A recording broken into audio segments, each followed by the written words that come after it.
ஐயா பொங்கல் திருவிழா மட்டும் இல்லங்க, பிறந்த நாளை காது ஊத்து மொட்டை போறது பூப்புனித நன்னீரித்த விழா, கல்யாணம் புதுமணி பூவிழா, வசந்த விழா, தீபாவளி, தைப்பொங்கல், கார்த்திகை தீபம், பங்குனி பொங்கல், வைகாசி பொங்கல், ரொம்ப மேலான விழா அப்படியே களகட்டி சும்மா கொண்டாடமா போய்கிட்டே இருக்குங்க. அதுல பாருங்க ஒரு பங்கன் வந்துட்டா மதுரையில இருந்து மச்சான் வருவாங்க, மாத்தூர்ல இருந்து மாப்பிள்ள மொக்கச்சாமி வருவாங்க, மானாமதுரையில இருந்து மச்சினி மலர் வருவாங்க, ஒலிம்பியா வேற சும்மா குழு குழு வருவாங்க வீட்டுக்கு.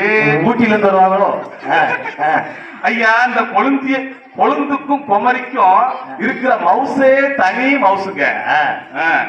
அண்ணன் தம்பி அங்காளி பங்காளி அக்கா தங்கச்சி தாத்தன் பாட்டி சின்ன பெரியண்ண சின்னக்கா பெரியக்கா சித்தப்பா பெரியப்பா அத்தை மாமா மச்சா மச்சினி அண்ணி குழந்தை நாத்தனார் தாய் மாமா சித்தப்பா பையன் சித்தப்பா பொண்ணு பெரியப்பா பையன் பெரியப்பா பொண்ணு அத்தை பையன் அத்தை பொண்ணு மாமன் பொண்ணு மாமா பையன் வீட்டுக்கு தேடி வருது.